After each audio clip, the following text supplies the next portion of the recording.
अस्सलाम वालेकुम स्टूडेंट्स।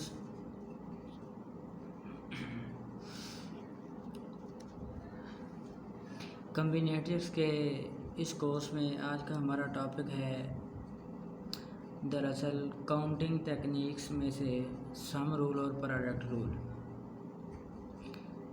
सम रूल और प्रोडक्ट रूल पर जाने से पहले हम देखते हैं कि इन काउंटिंग टेक्निक्स का पर्पस या इनका फ़ायदा क्या है।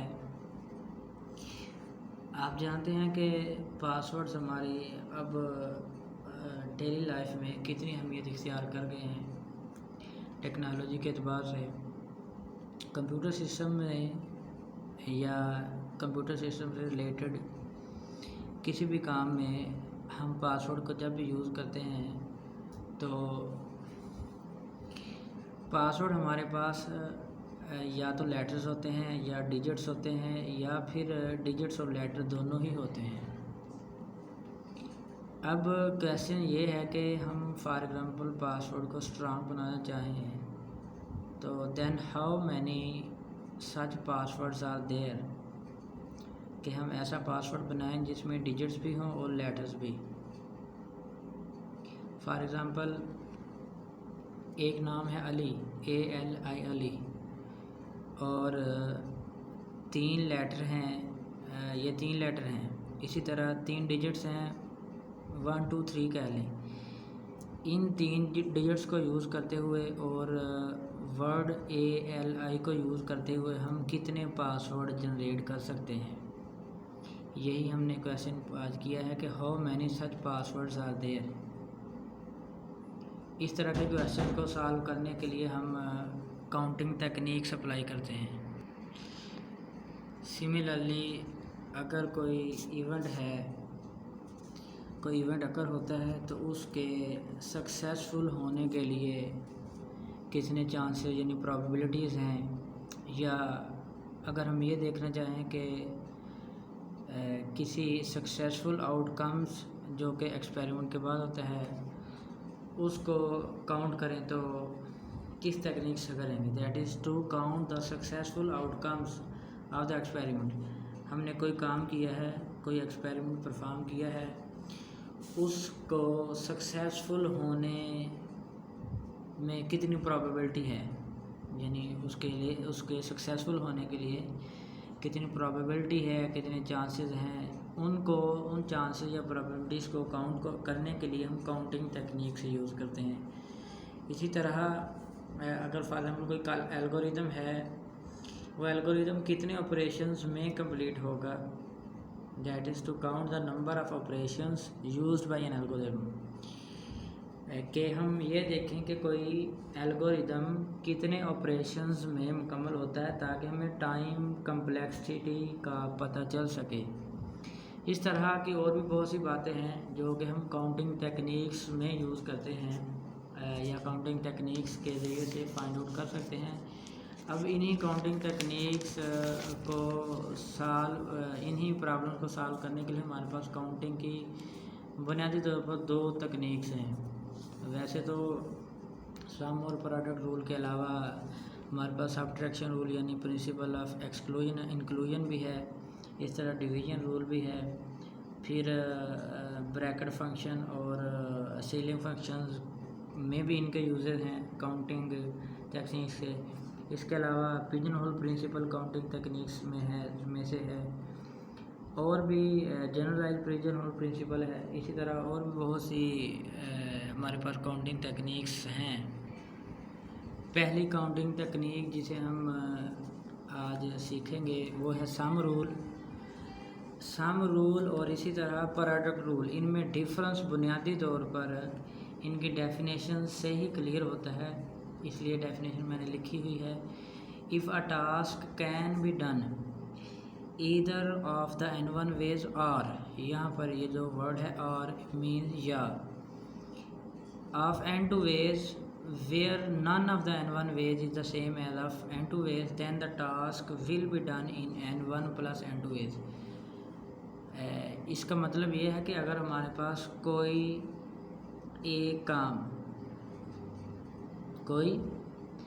कोई भी काम है वो n1 वेज से हो सकता है या फिर n2 वेज से, तो वो पूरा काम कितने वेज से हो सकता है, n1 प्लस n2 वेज। दोबारा फिर सुन लें, अगर कोई एक काम हमारे पास या n1 वेज से हो सकता है या फिर n2 वेज से, तो वो काम इसका मतलब कितने तरीक़ों से हो सकता है, definitely n1 plus n2 veg से। दोबारा फिर सुन लें, इसी को मैं एक और अंदाज से कह सकता हूँ कि अगर कोई काम हमारे पास m वेज से हो सकता है या फिर वही काम n वेज से भी हो सकता है, तो वो काम टोटल कितने वेज से हो सकता है, and that is m plus n ways से।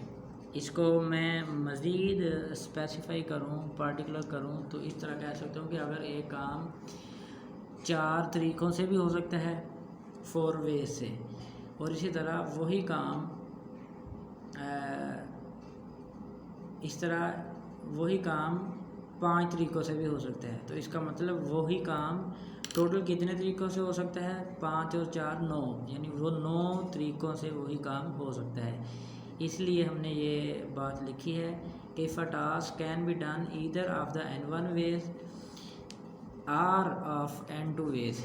आर का मतलब या, यानी वो काम या तो n1 वेज से हो सकता है या फिर n2 वेज से भी हो सकता है, तो वो काम total n1 plus n2 veg से होगा। लेकिन यहाँ पर ये बात याद रखने वाली है कि हमने लिखा है where none of the n1 ways is same as of n2 ways, यानी उस एक काम को करने के जो मेथड्स हैं वो सेम नहीं हैं, डेफिनेटली वो वेज डिस्टिंक्ट ही होने चाहिए। और ये तो कोई भी बाशऊर आदमी नहीं कह सकता कि अगर एक काम 4 वेज से है वही काम 5 वेज से, तो उन 5 वेज में से 4 पहले वाले ही हैं, तो फिर सम रूल का क्या फ़ायदा, क्या मनीदारत। तो ये अब इसकी एग्ज़ाम्पल हम देखते हैं। पहली एग्ज़ाम्पल है सम रूल से रिलेटेड। आपको एग्ज़ाम्पल देखकर ही पता चल जाएगा कि ये सम रूल है या इसको कोई और रूल लगेगा। अगर हमारे पास यानी मेरे पास 4 डिफरेंट, मैं इसकी स्टेटमेंट पूरी नहीं लिख रहा, बस समझाने के लिए बातें कुछ हिंट लिख रहा हूँ। 4 डिफरेंट टाइप्स ऑफ पिज़्ज़ाज़, 4 मेरे पास पिज़्ज़ाज़ हैं डिफरेंट टाइप्स के, and 3 different types of burgers कह लें। जैसे कि हमने यहाँ पर बयान किया कि n1 और n2 वेज सेम नहीं होने चाहिए, और ये बात बिल्कुल अंडरस्टूड है कि सेम हो ही नहीं सकते। अगर सेम हो गए तो फिर सम रूल कैसा या प्रोडक्ट रूल कैसा, ये वेज डेफिनेटली किसी भी काम को परफॉर्म करने के डिफरेंट ही होने चाहिए। अच्छा, मेरे पास 4 डिफरेंट टाइप्स ऑफ पिज़्ज़ाज़ हैं और 3 डिफरेंट टाइप्स ऑफ बर्गर्स हैं, और मैंने ये प्लान किया है कि इनमें से एक आइटम ही ईट करनी है, that is and I have planned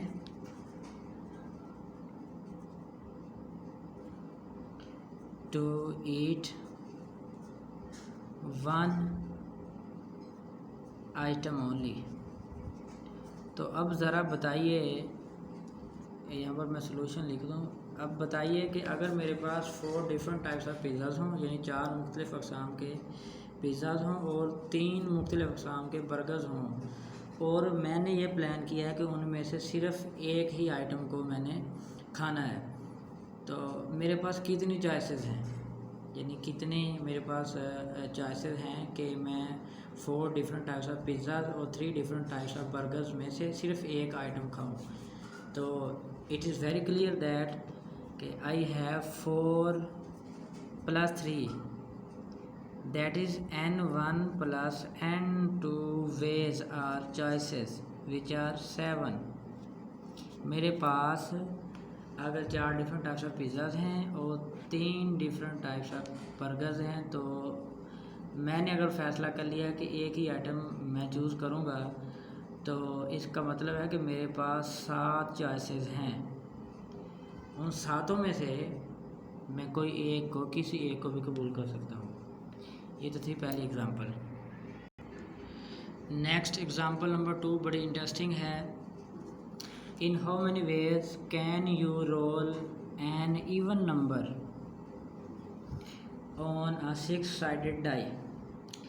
die ludo खेलने के लिए हमारे पास जो उसका जिसे आम लैंग्वेज में दाना कहते हैं, उसे डाई कहते हैं।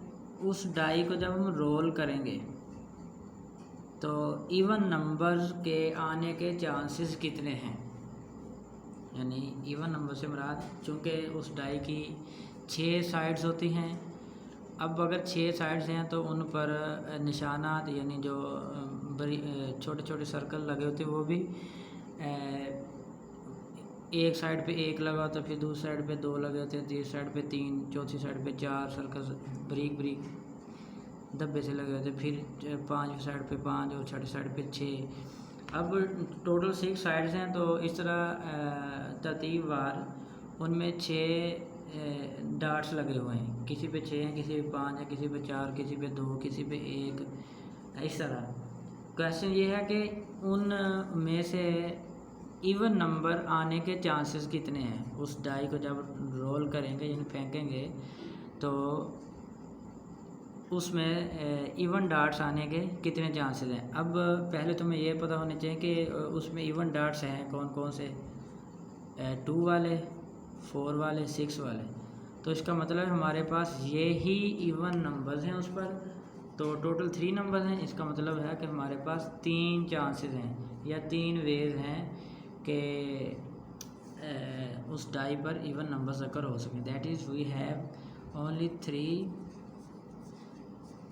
Different ways. इन 3 मुख्तलिफ वे से हम उस डाई को रोल कर सकते हैं। एग्ज़ाम्पल नंबर 3 पहले 2 एग्ज़ाम्पल से भी ज़्यादा इंटरेस्टिंग और सम रूल को समझने के लिए इम्पोर्टेंट है। एग्ज़ाम्पल है कि how many ways can you draw, in how many ways can you draw a face card in a standard 52 card.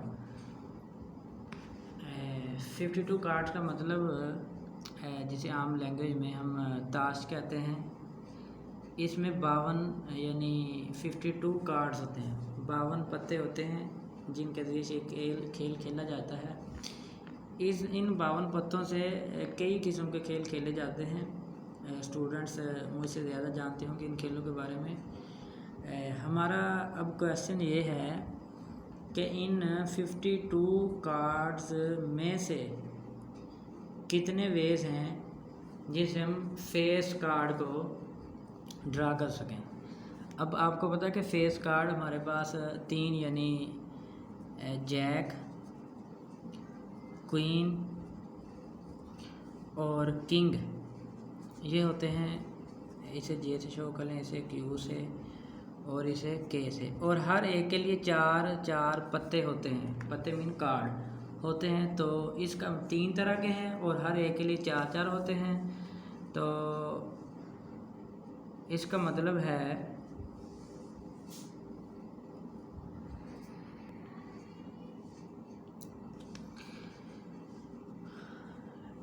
हर एक के लिए 4 हैं।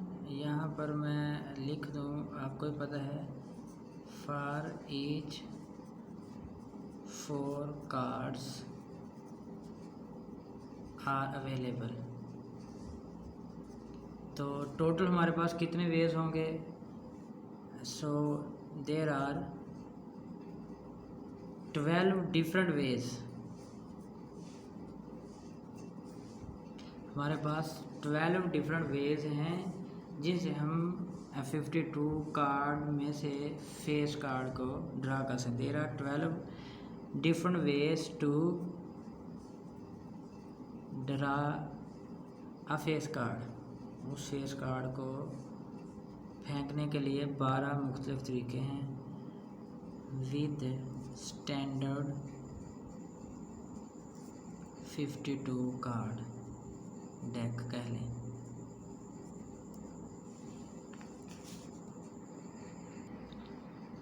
अब हमारे पास है प्रोडक्ट रूल, जैसा कि पहले बताया कि सम रूल और प्रोडक्ट रूल में डिफरेंस इनकी डेफिनेशन से क्लियर होता है। अब प्रोडक्ट रूल की डेफिनेशन देखें। Suppose that a procedure can be broken down into a sequence of two tasks. हमारे पास कोई काम है, कोई प्रोसीजर है जो कि आगे ब्रोकन डाउन किया जा सकता है, यानी उसे दो हिस्सों में किया जा सकता है। If there are n1 ways to do the first task and, फिर सुन ले, if there are n1 ways to do the first task and n2 ways to do the second task. अगर किसी काम को करने के n1 वेज हैं और दूसरे काम को करने के n2 वेज हैं, यहाँ पर काम भी दो हैं सम रूल की निस्बत। सम रूल में एक काम था तो उसको या तो हम n1 वेज से कर सकते थे या फिर n2 वेज से, तो total veg n1 plus n2 veg हुए। अब प्रोडक्ट रूल में इसमें डिफरेंस ही बुनियादी तौर पर यही है कि ये रूल तब एप्लीकेबल होता है, ये लिखा भी हुआ है, कि जब उस प्रोसीजर को हम सेपरेट टास्क में डिवाइड कर लें। हमारे पास प्रोसीजर एक है लेकिन वो 2 टास्क वाला है। अब उसमें से पहला जो टास्क है वो n1 वेज से हो रहा है और यानी एंड दूसरा टास्क n2 वेज से हो रहा है। तो टोटल हमारे पास उस प्रोसीजर को कंप्लीट करने के जो वेज होंगे वो n1 क्रॉस n2 होंगे। फिर सुन लें, सम रूल और प्रोडक्ट रूल में डिफरेंस बनाए तौर पर यही है कि सम रूल में काम फॉर एग्जाम्पल हमारे पास एक था, उस एक काम को करने के n1 वेज थे या फिर n2 वेज, यानी उस एक काम को या तो हम n1 वेज से कर सकते थे या फिर n2 वेज से। तो उस काम को करने के टोटल हमारे पास n1 प्लस n2 वेज, यानी एक काम अगर 4 तरीक़ों से किया जा सकता है और वही काम 5 तरीक़ों से भी किया जा सकता है। ये 4 और 5 ये दोनों जो मेथड्स हैं जो बिल्कुल डिफरेंट है। इसका मतलब टोटल वेज कितने हमारे पास 9, लेकिन प्रोडक्ट रूल में वही एक काम पहले डिवाइड होगा 2 टास्क में से, उनमें से पहला टास्क होगा n1 वेज से और दूसरा टास्क होगा n2 वेज से। ये दोनों वेज यहाँ पर भी डिफरेंट हैं, मगर n1 और n2 दोनों टास्क को करने के जो वेज होंगे वो फिर प्रोडक्ट होंगे, यानी n1 क्रॉस n2। उम्मीद है समझ आ गई होगी। अगर नहीं है तो फिर इन अल्फाज को वीडियो बैक करके सुन लें। अब पहली एग्ज़ाम्पल है, मैं एग्ज़ाम्पल लिखता नहीं, मैं बुक में से रीड कर देता हूँ और फिर इसको आप समझ लें इस तरह। A new company with just 2 employees, Numan and Aisha, rents a floor of building with 12 offices. How many ways are there to assign the different offices to these 2 employees? एक कंपनी में ये 2 एम्प्लॉयज़ हैं, नेमली Numan and Ayesha.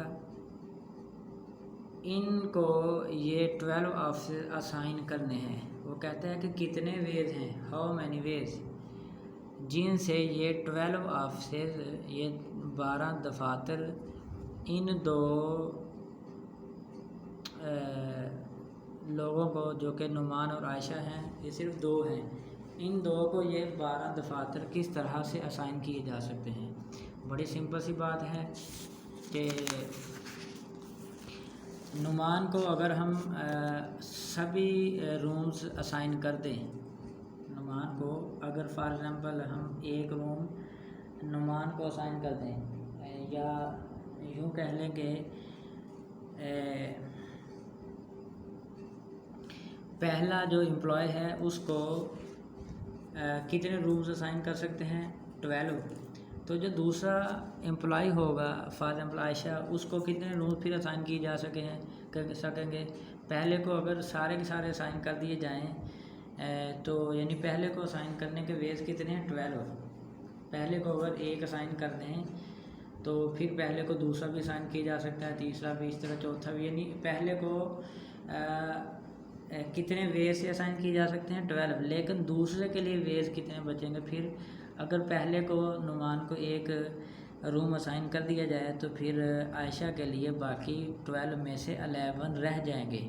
ये बात समझने वाली है। Total 12 office हैं, उनमें से अगर नुमान को एक असाइन कर दिया जाए फॉर एग्ज़ाम्पल, तो पीछे फिर 12 में से कितने रह गए 11। यही बात है बस असल। यही यहाँ पर लिखा हुआ है इसके सोल्यूशन में कि the office can be assign to employee 1।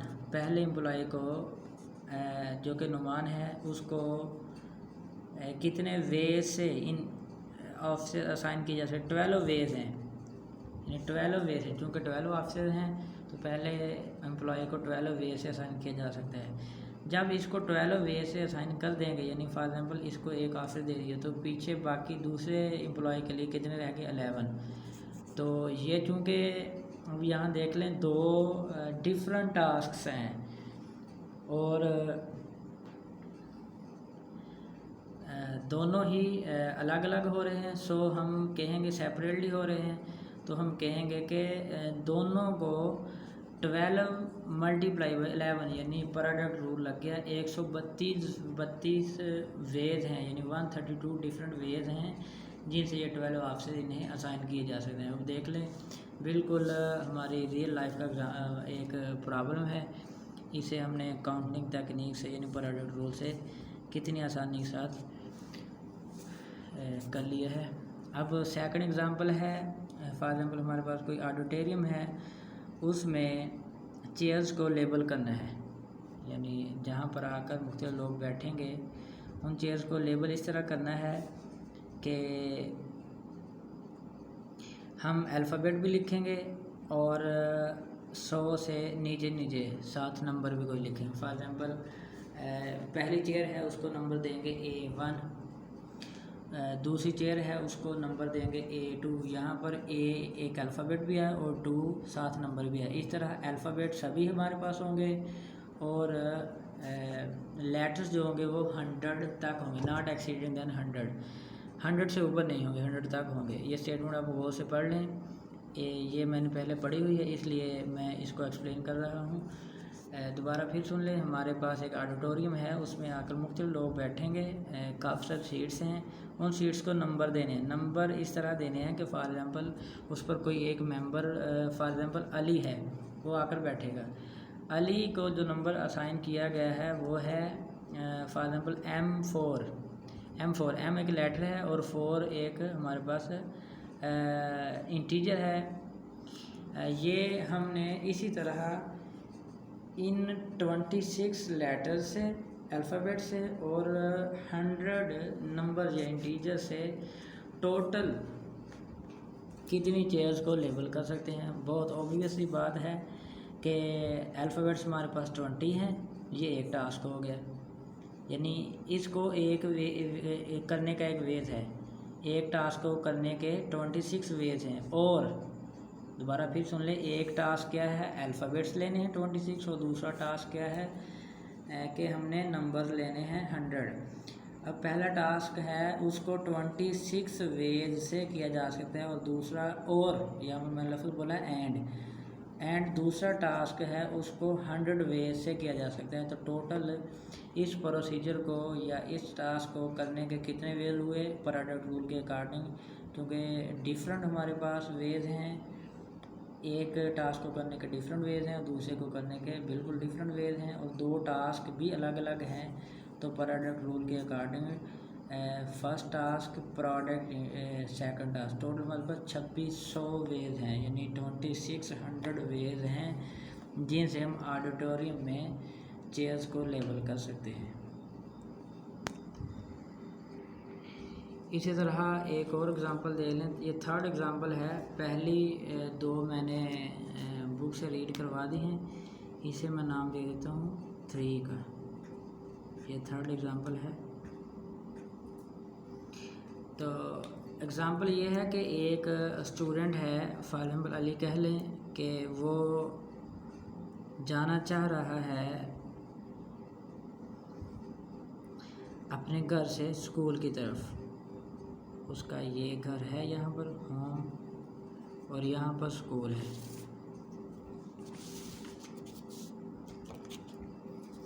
लेकिन घर से स्कूल की तरफ जाते हुए उसे दरमियान में एक शॉप पे रुकना पड़ता है।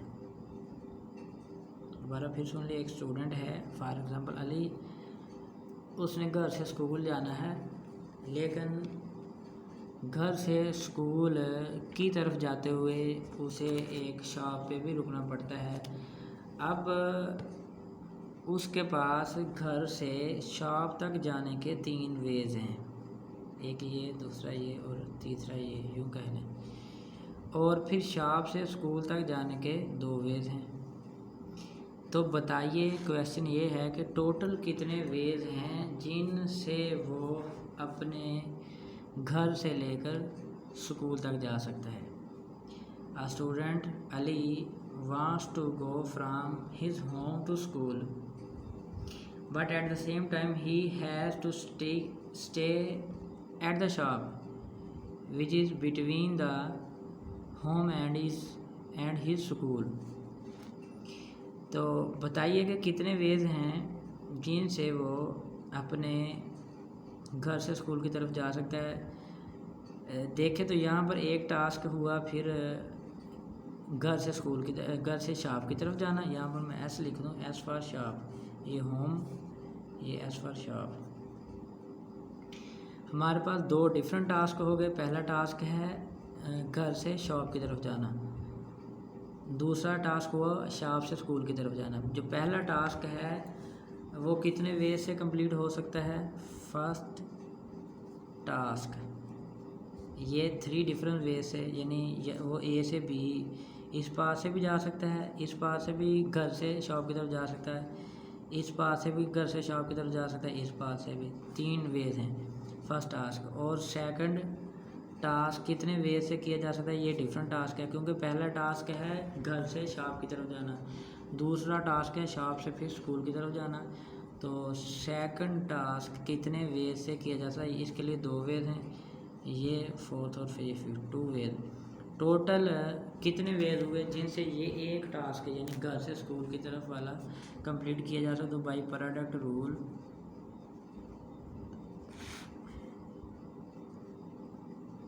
टोटल कितने वेज हो गए?